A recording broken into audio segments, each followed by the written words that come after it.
Etseonmu.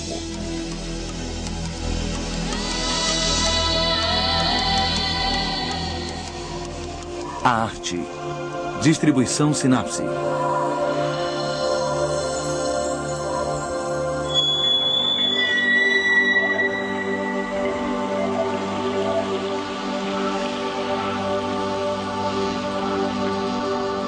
Hoje em dia, a arte não se limita a esculturas e pinturas.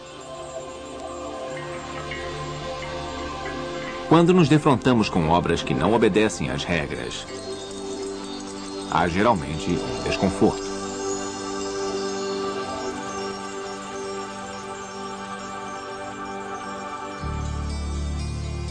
Leonardo da Vinci disse que a arte deve ser mais do que pintar. A arte requer genialidade humana. Hoje, vemos os artistas como criadores, que usam sua obra para expressar sua visão do mundo.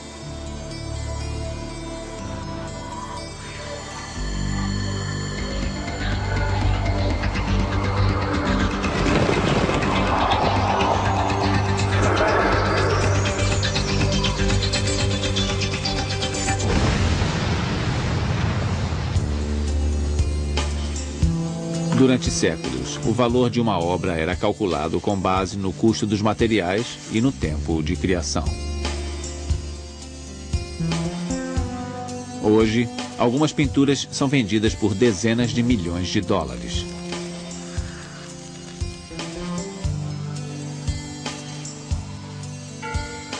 Em um mundo no qual muita gente abandonou a religião, o público em geral e os colecionadores tendem a elevar alguns artistas ao status de semideuses.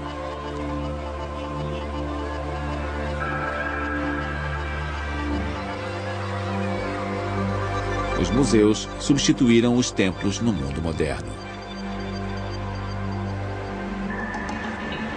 A ideia de que a arte pode ser um veículo para os valores espirituais não é nova. De fato, há quem acredite que a arte primitiva servia principalmente como um intermediário entre Deus e o homem.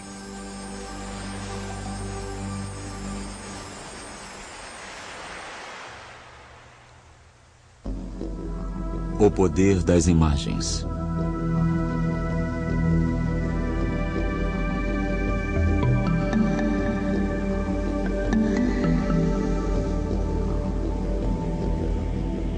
Os seres humanos começaram a produzir arte bem cedo na história. As esculturas mais antigas, estatuetas de pedra ou marfim, têm mais de 30 mil anos de idade.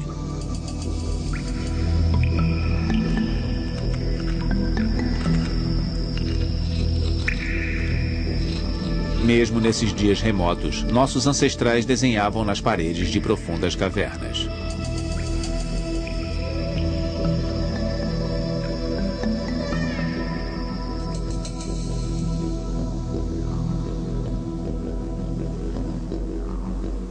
As pinturas em cavernas que sobreviveram melhor são as que estão em partes mais profundas. A temperatura e a umidade são constantes o ano inteiro. É como se tivessem um maravilhoso sistema de controle climático de museu. São museus naturais.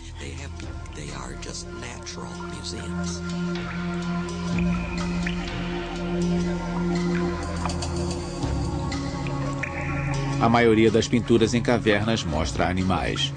Por muitos anos acreditava-se que fossem usadas para ensinar os rudimentos da caça e para fins religiosos, na comunicação com os deuses. Mas ainda desconhecemos seu significado verdadeiro. Os pintores tentaram recriar um rebanho de bisões no outono, quando há um período em que se unem e fazem o que os especialistas chamam de chafurdar na poeira. Eles rolam pela terra. É o ritual de fertilidade do bisão. E isso está reproduzido pelo artista no teto da caverna.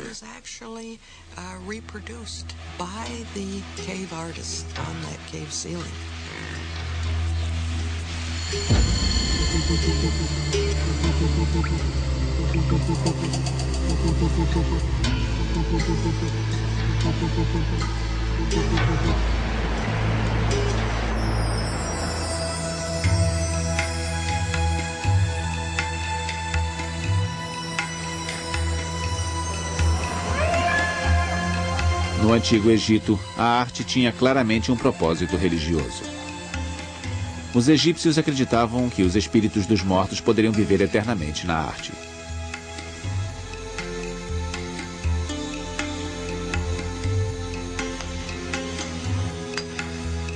Esta crença levou à produção de milhares de retratos durante quase 4.000 anos.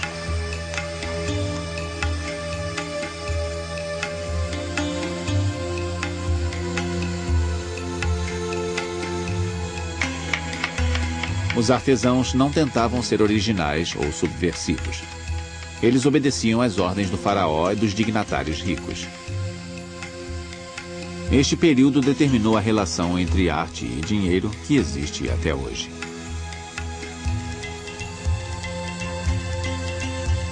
Os egípcios desenvolveram técnicas eficientes de retratar o corpo humano. Vamos pensar na lógica das convenções egípcias, mesmo que nos pareçam estranhas. A única maneira de saber como é um nariz é vendo-o de perfil. Os egípcios sabiam disso. Representavam a cabeça humana de perfil com os olhos voltados para a frente. Queriam mostrar que a pessoa tinha belos e largos ombros, que são representados de frente. Se estiver andando, será mostrada dando um passo e as pernas são mostradas de lado. Tudo é muito lógico do ponto de vista egípcio. Requer exatidão, mesmo que para nós pareça engraçado. Even though for us it looks, I'm afraid it looks funny, doesn't it?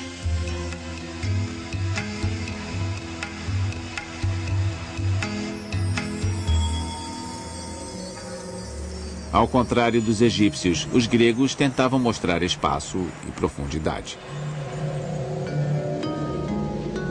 Eles inventaram os cânones, as regras da matemática usadas para demonstrar movimentos e proporções ideais do corpo humano.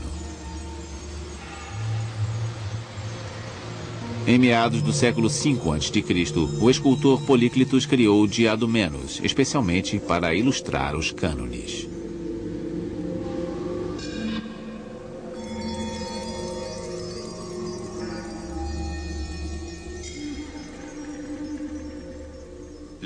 Os gregos escolhiam belas garotas, belos jovens. Os modelos eram sempre jovens. Os diadomenos de Políclitos não é só um nu glorioso, ele tem ritmo. Os ombros, os quadris, os joelhos e os pés, todos têm ritmo e planos contrastantes. Há uma ondulação, um movimento conhecido como ciência dos planos.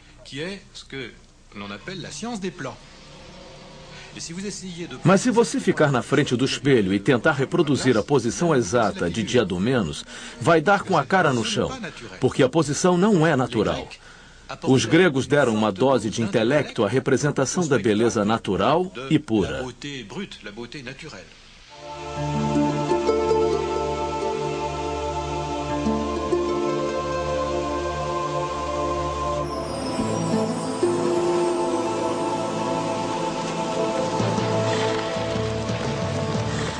No século I a.C., os romanos conquistaram a Grécia.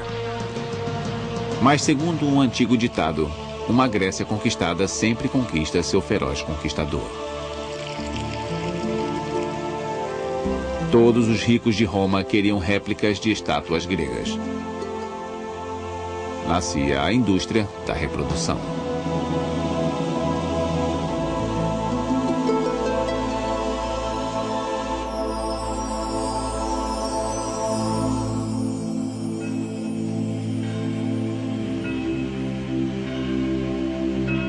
Na Idade Média, nossa herança greco-romana desapareceu com a disseminação do cristianismo. Por quase 600 anos, os artistas criaram principalmente cenas da vida religiosa.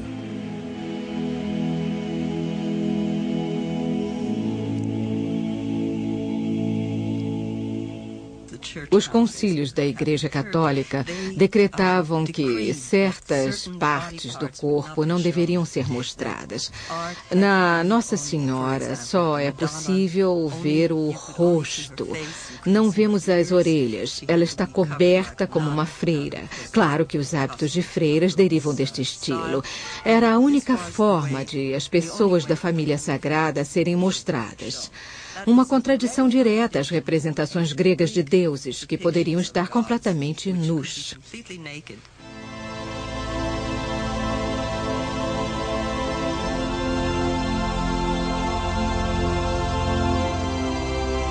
Os artesãos eram considerados meros servos de Deus e trabalhavam na obscuridade. Eles conceberam um paraíso maravilhoso que ajudava a esquecer o sofrimento da vida na Terra.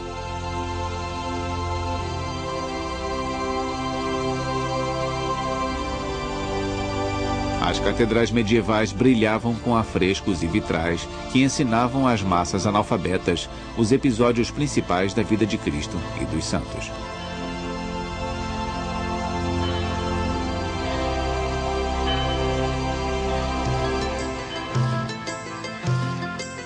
As obras de arte começaram a ser assinadas por volta de 1300.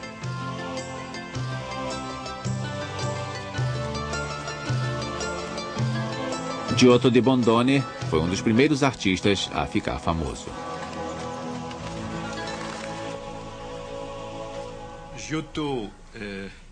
Giotto foi um mestre da primeira Renascença.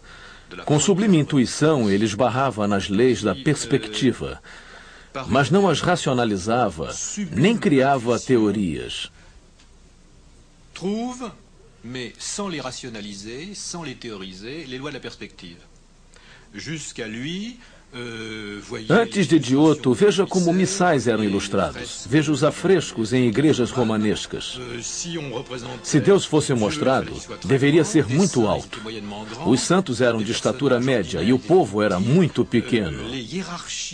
A hierarquia no desenho sem perspectiva era espiritual.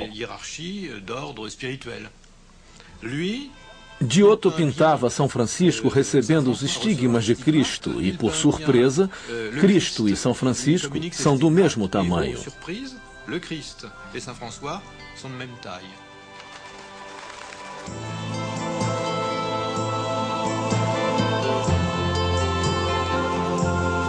Giotto viveu em Florença, uma cidade-estado governada por famílias ricas. No século XIV, os florentinos eram grandes colecionadores de obras antigas. Por toda a Itália, as pessoas redescobriam a genialidade da arte greco-romana.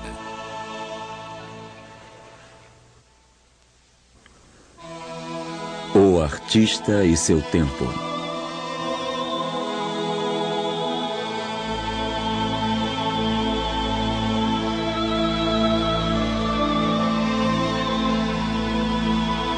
Leonardo da Vinci, grande mestre renascentista, gênio técnico e científico, sonhava retratar o invisível.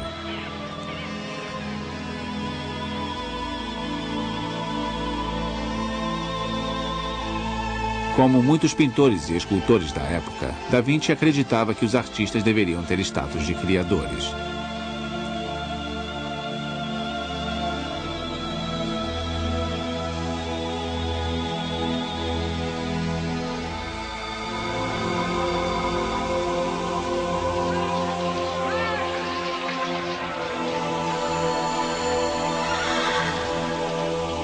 A partir de então, os artistas foram separados dos artesãos, que eram considerados meros feitores.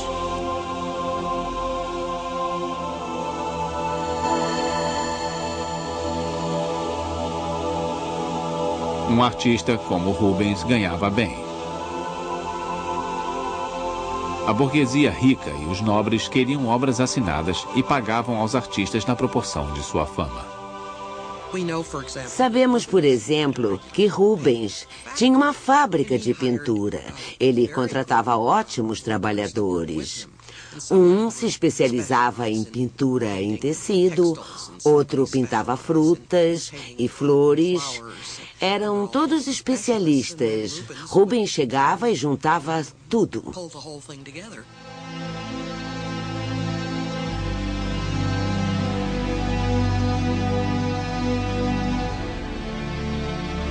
Michelangelo foi outro artista reconhecido em sua época.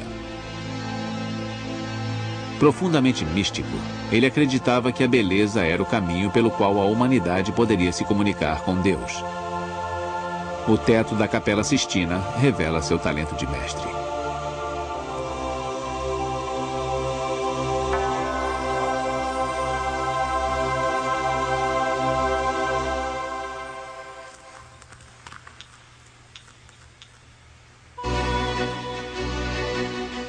Do século XVII em diante, as academias determinaram que o trabalho em belas artes era intelectual.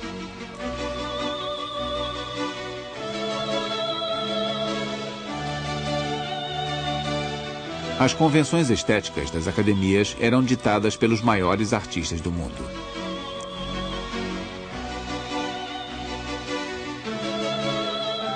Com a crescente influência de Versailles, o centro das artes passou da Itália para a França.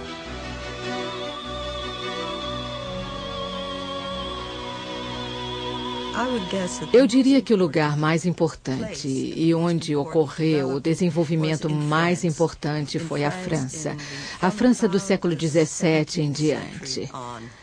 Quando pensamos em ideias de estética, beleza e a forma como devem ser as obras e esculturas, acho que isso foi muito importante, porque teve impacto no resto da Europa e nas ideias artísticas ocidentais, principalmente devido à ascensão de monarcas absolutistas, reis.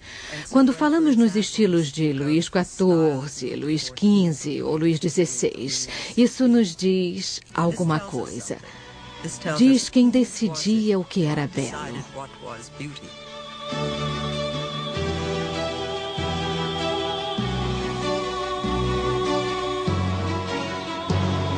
Segundo as regras da academia, cenas mostrando personagens históricos ou mitológicos estavam no topo da hierarquia.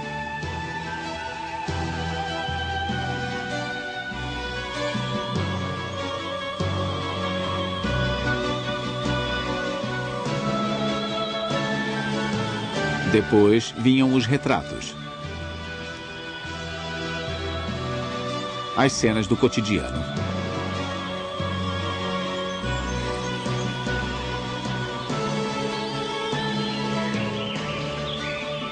Paisagens e naturezas mortas. Gêneros considerados menores, apesar da popularidade.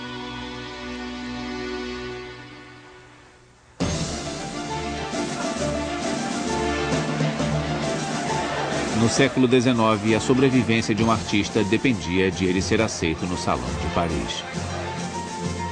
Edouard Manet ainda era desconhecido quando apresentou seu Almoço na Relva no Salão de 1863.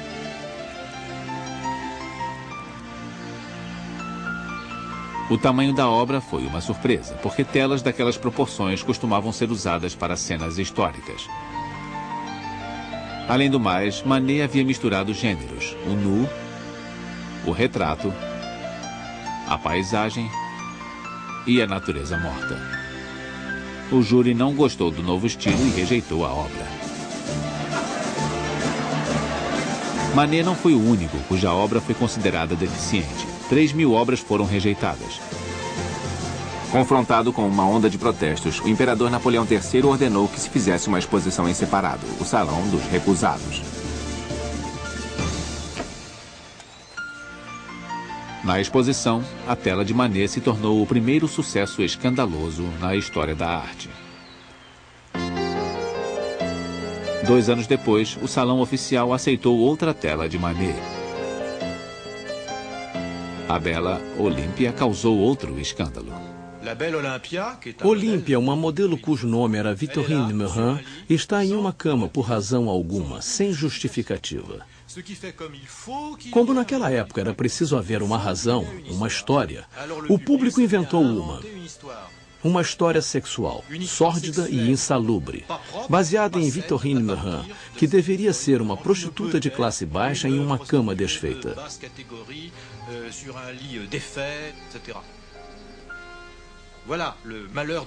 Manet teve o infortúnio de inventar um estilo, no qual a única justificativa era a própria obra, sem história, mensagem ou significado. Ele abriu uma porta. Depois Cézanne começou a fazer pinturas sem justificativas, além da obra em si, e a tendência seguiu até a arte moderna.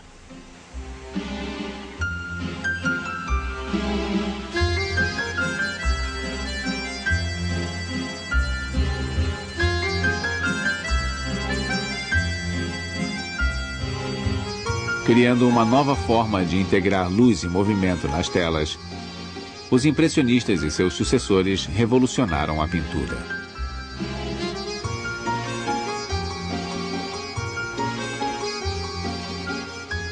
Van Gogh,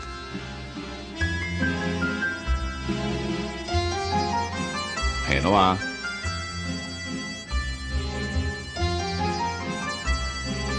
Monet e Gauguin fizeram mais do que retratar a realidade com exatidão. Usaram a arte como um meio de expressar seu mundo interior.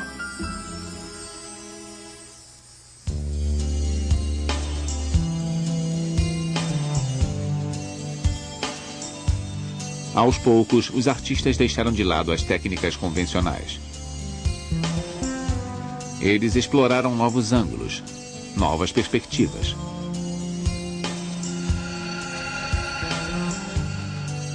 Em 1907, Picasso pintou a primeira tela cubista, As Senhoritas de Avignon. Alguns amigos dele, professores de medicina, o convidaram a visitar o hospital Saint-Lazare, onde as infelizes prostitutas morriam de sífilis e eram, basicamente, largadas, porque nada podia ser feito por elas. Pessoas com sífilis terciária têm rostos terrivelmente deformados, o nariz afunda nas bochechas, os olhos ficam saltados. É aterrador. Quando ele viu aquelas mulheres em tal estado deplorável, descobriu a solução plástica para as detestáveis deformações que faria nas duas mulheres da obra.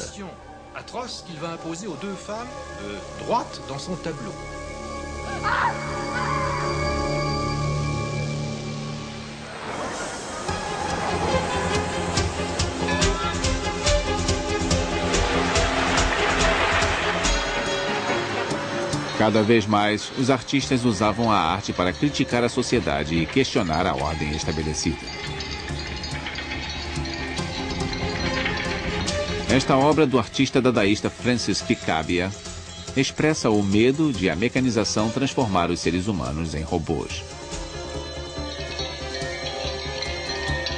Futuristas italianos como Umberto Boccioni achavam que a única coisa a se fazer com a arte do passado era enterrá-la.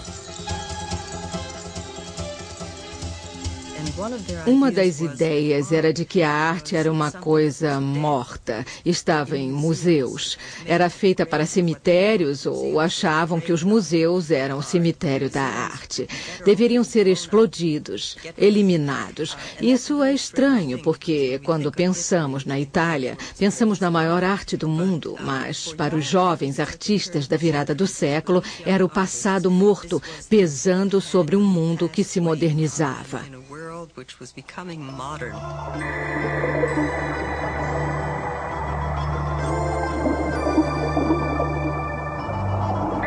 A arte abstrata se torna uma das mais importantes tendências ocidentais. Vassily Kandinsky foi o precursor.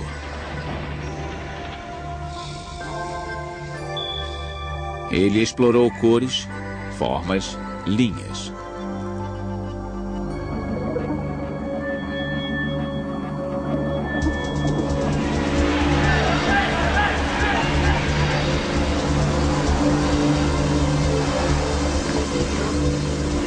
Mas grandes movimentos sociais, modas, estilos de vida e guerras continuaram a inspirar artistas.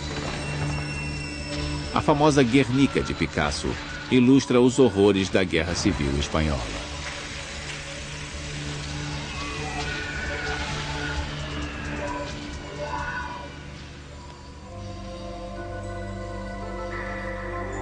Embora os artistas critiquem a sociedade, são os primeiros a questionar a si mesmos e seus propósitos.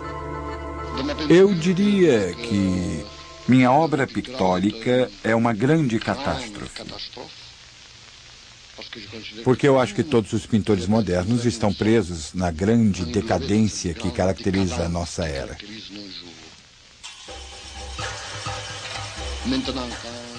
Quando comparo o meu trabalho com o de Rafael e Leonardo, claro que eu me sinto humilde.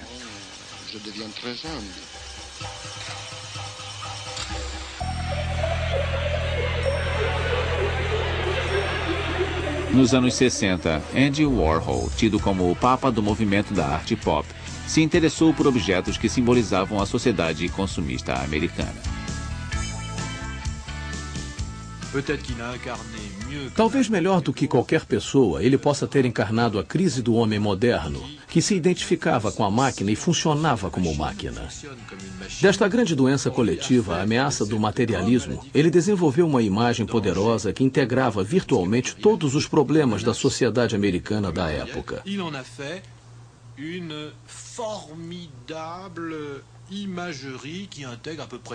Andy Warhol será importante por muito tempo, mesmo que, assim como Manet, não tenha tido ideia da contribuição feita por sua obra. Comme Manet, tout ce qu'il apportait par son œuvre.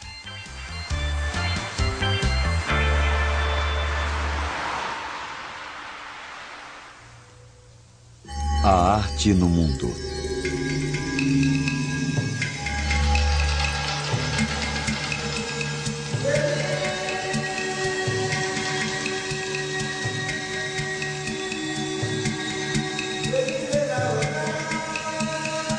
Na aventura humana, a história da arte também é uma história de trocas e aprendizado entre culturas diferentes.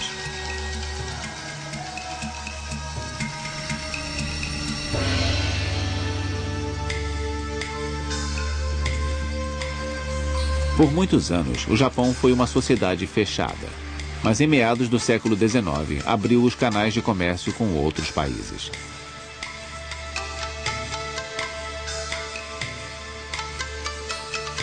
Foi quando os artistas ocidentais descobriram as xilogravuras japonesas.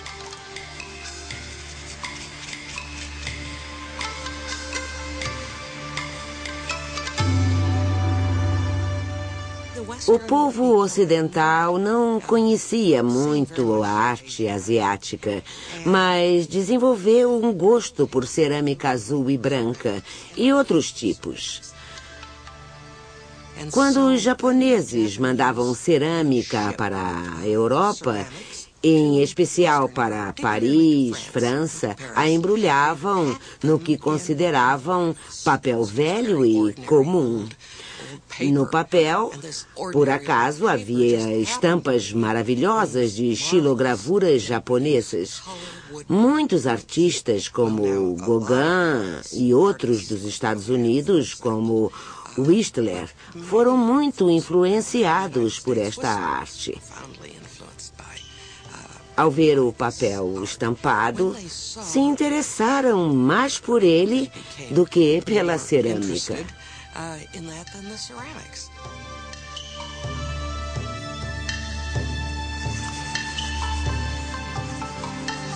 As xilogravuras são feitas com o entalhe de uma imagem em madeira e sua impressão no papel. Os japoneses usavam um bloco entalhado para cada cor do desenho.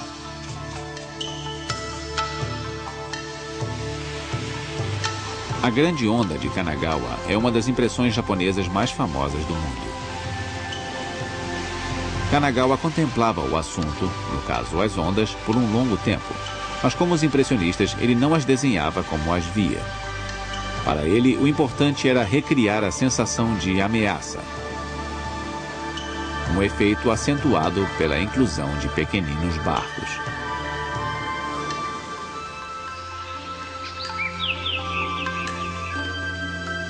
a arte não se desenvolveu da mesma forma no mundo todo. As paisagens eram muito populares na China bem antes de surgirem na Europa. É a prova da veneração dos chineses pela natureza.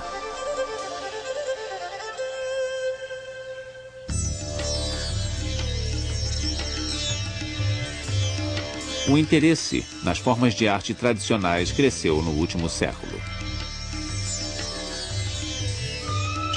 Cresce a demanda por cerâmicas chinesas,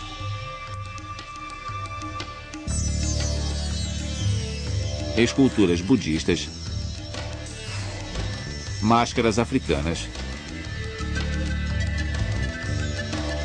e vasos maias. Mas o turismo é uma ameaça à criação artística. O mercado turístico incentiva os artistas a usar técnicas de produção em massa. Parar de produzir arte para produzir mercadoria.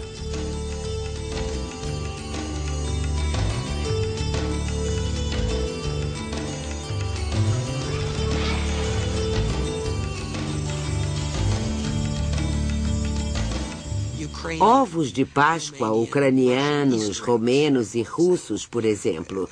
Os mais finos são obras de arte. A tradição remonta ao século XII, pelo menos. Decorar ovos não necessariamente para a Páscoa. Os ovos são símbolos da fertilidade e são magnificamente decorados.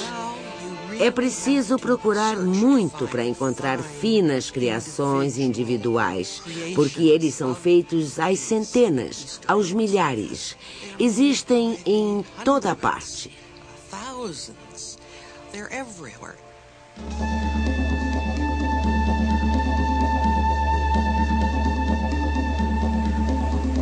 Em décadas recentes, artistas do mundo todo se voltaram às raízes tradicionais e aos elementos integrantes de sua cultura para trabalhar.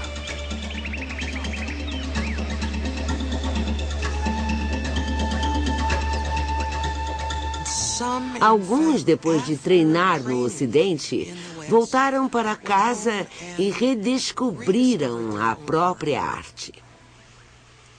Às vezes, parecemos quase ver um Jackson Pollock chinês, só que com uma noção de natureza, paisagem, árvores, água, ravinas. Mesmo sendo uma versão abstrata, pode ser uma obra extremamente bela.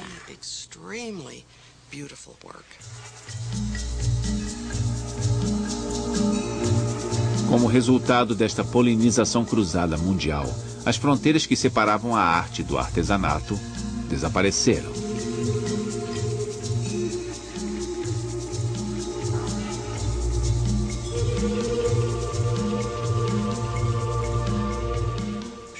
Lembro de quando fizemos a exposição Os Mágicos da Terra, mostramos a obra de um artista africano que fazia caixões, mas eram caixões deslumbrantes, decorados de forma a lembrar a personalidade do finado. Eram uma beleza, verdadeiras obras de arte.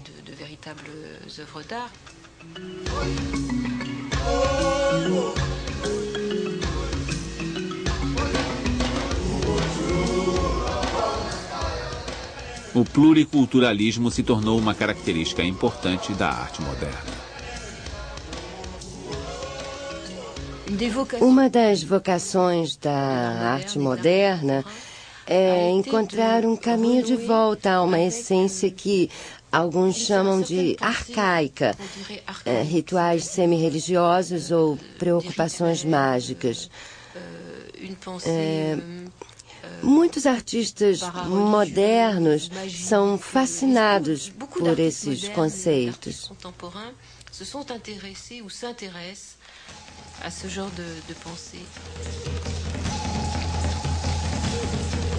A necessidade de criação é universal.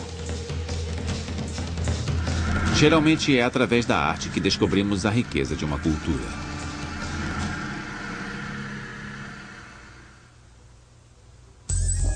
O que é a arte?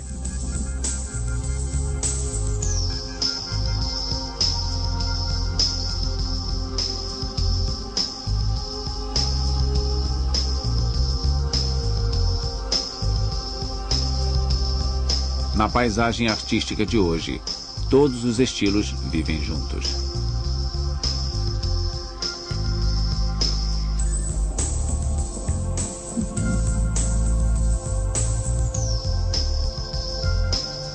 Desde os anos 60, vemos obras bizarras em museus.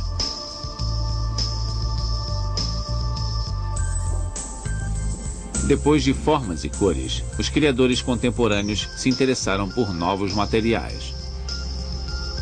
Metal, plástico, lixo industrial, laser ou vídeo transformaram esculturas em instalações.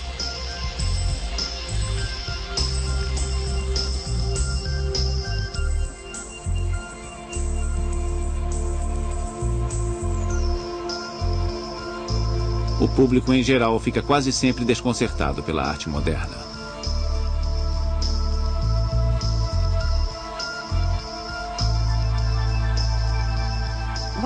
Um dos problemas do mundo de hoje referente à arte e aos artistas é que é preciso um bom nível de educação para entender a arte, porque é um desafio.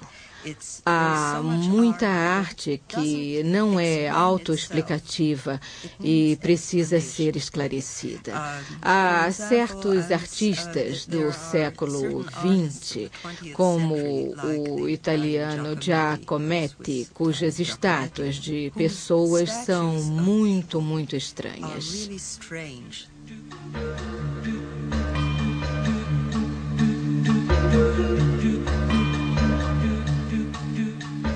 Há todo tipo de significado oculto nessas obras.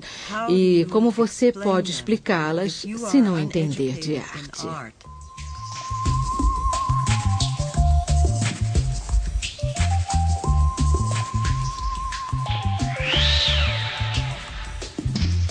Desde que Marcel Duchamp conseguiu fazer seu famoso urinol ser aceito como obra de arte, parece que tudo é possível.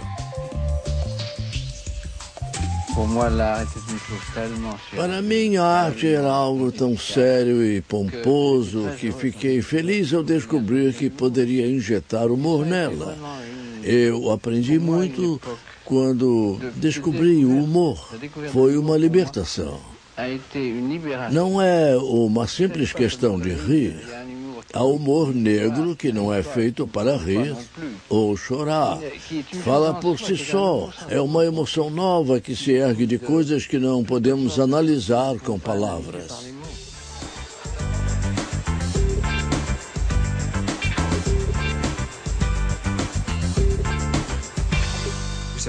Como sabem, museus de arte moderna estão cheios de coisas surpreendentes, porque seus curadores não têm critério. Têm medo de recusar qualquer coisa. Ou seja, artistas inteligentes, enxadristas como Duchamp, perceberam que precisam de estratégia para fazer sucesso na arte.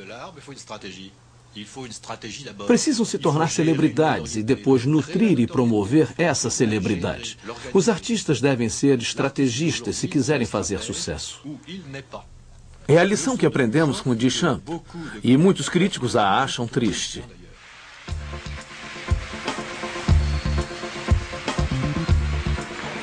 Em sociedades industrializadas, museus, comerciantes de arte, empresas e governos substituíram patronos ricos e monarcas.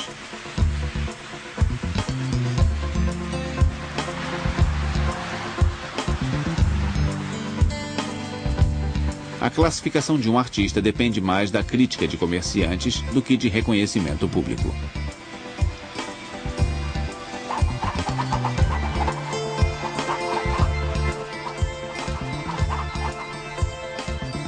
Muitas vezes, a arte foi dominada por escolhas de uma elite pequena. De certa forma, pode ainda ser assim. Alguém fez um estudo sobre os mais importantes comerciantes de arte, cujas atividades no mercado determinam o valor da arte, e alegam que poucos comerciantes, todos com galerias em Nova York, foram responsáveis pelo que ficou tido como a arte mais importante da atualidade. Em nossas sociedades de consumo, as pessoas especulam com obras de arte como no mercado de ações. Quando um artista morre, o preço sobe.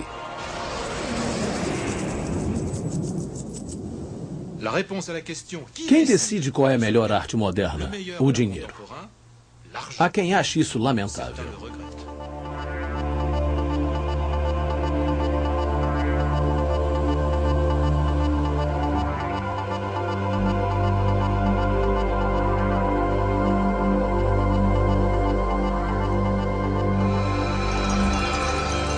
No passado, a arte era definida como uma forma de beleza imaginada e concebida pelo homem.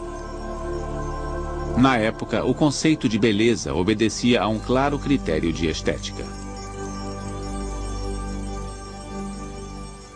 Isso é uma obra de arte ou não? O público deve conseguir entender. Mas os artistas não ligam se é bela ou não. Cada artista reinventa os seus critérios. Certamente não existe mais um critério universal. As autoridades estão desesperadas porque estão perdidas.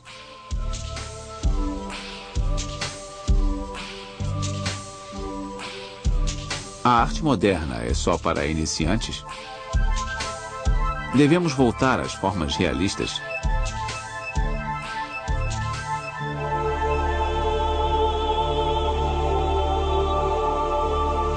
O que é belo? E o que não é? A arte moderna é geralmente desconcertante.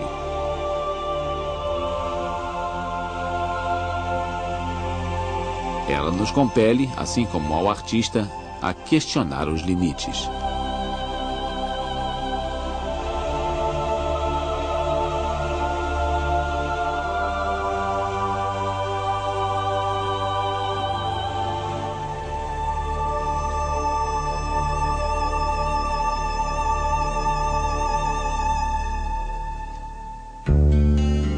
O mistério da criação.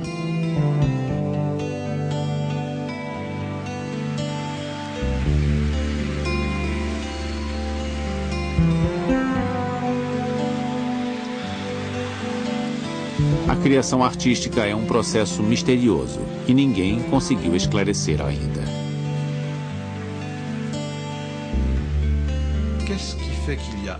Isso é arte? O que faz disso arte?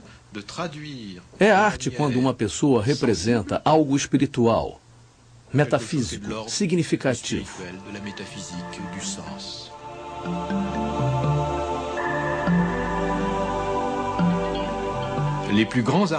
Os maiores artistas lutam para usar sua arte servindo a própria ideia de sagrado.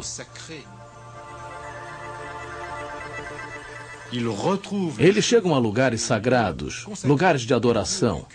Repito, sejam crentes ou não, não é uma questão de fé religiosa, mas de sentido do sagrado. Eles entendem que, hoje, o que conserva a vida do artista é encontrar e seguir o caminho do significado. Hoje, se não tem significado, não tem nada.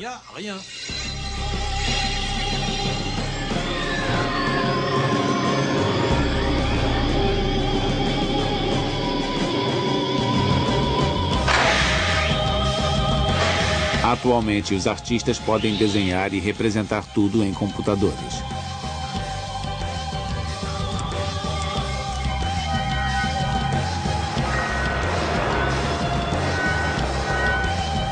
Obras espetaculares podem ser criadas no computador.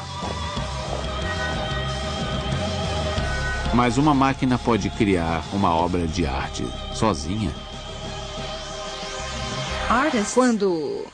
Quando nós pensamos em artistas, a forma de arte mais importante é a verdadeira expressão de algo, seja no papel ou em qualquer material que contenha a mão do artista. Não literalmente, mas a ideia de que o artista fez isso. A ideia da mão do artista se valorizou com o progresso da tecnologia e a introdução da robótica, por exemplo.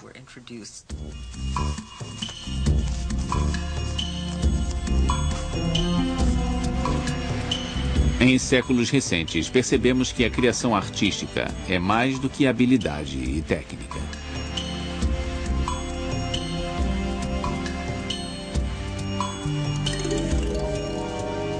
Museus expuseram obras feitas por pacientes de hospitais psiquiátricos.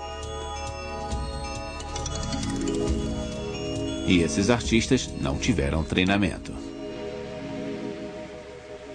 Um dos aspectos importantes da criação nos últimos séculos é o reconhecimento de que a arte não é um simples ofício que se pode aprender.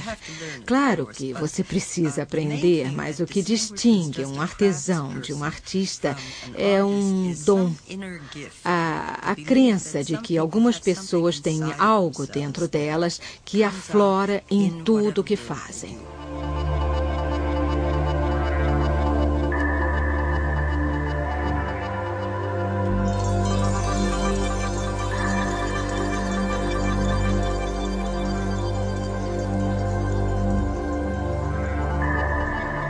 Porque uma obra ganha o louvor máximo e entra para o rol das obras-primas. Há quem ache que a genialidade de Mona Lisa reside na atmosfera especial criada pela luz enevoada da pintura.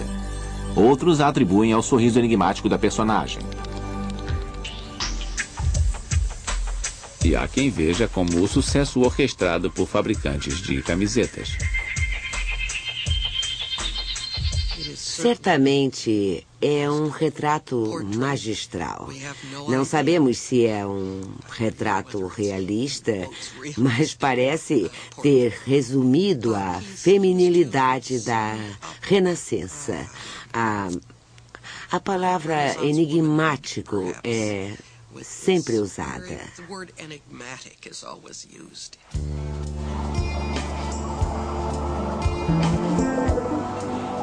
A fé na genialidade do artista transformou a forma como vemos a obra desses criadores.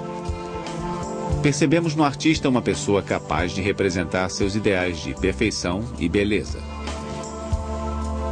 Mas o que é a perfeição?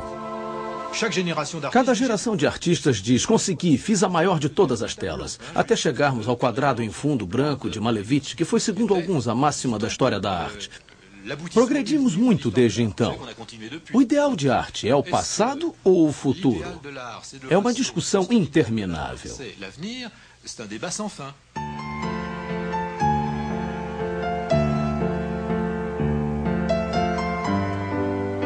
Sempre se diz que as obras de arte iniciam um diálogo silencioso com os que as apreciam. É a capacidade de fazer emoções aflorarem que as torna grandes obras.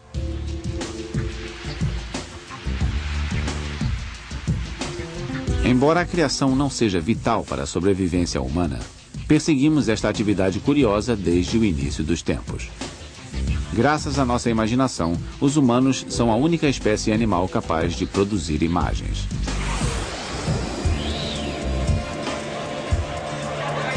A arte é útil para transmitir informação, denunciar injustiças ou nos dar uma nova visão do mundo.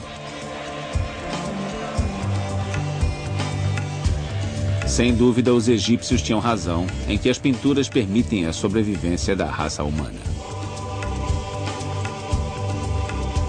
A arte sempre nos possibilitou retratar muito da história. E há razões para crer que a aventura vai continuar.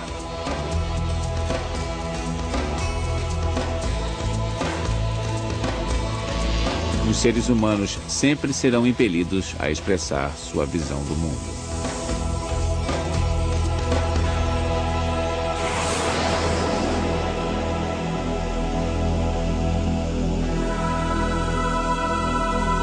versão brasileira, Audio News.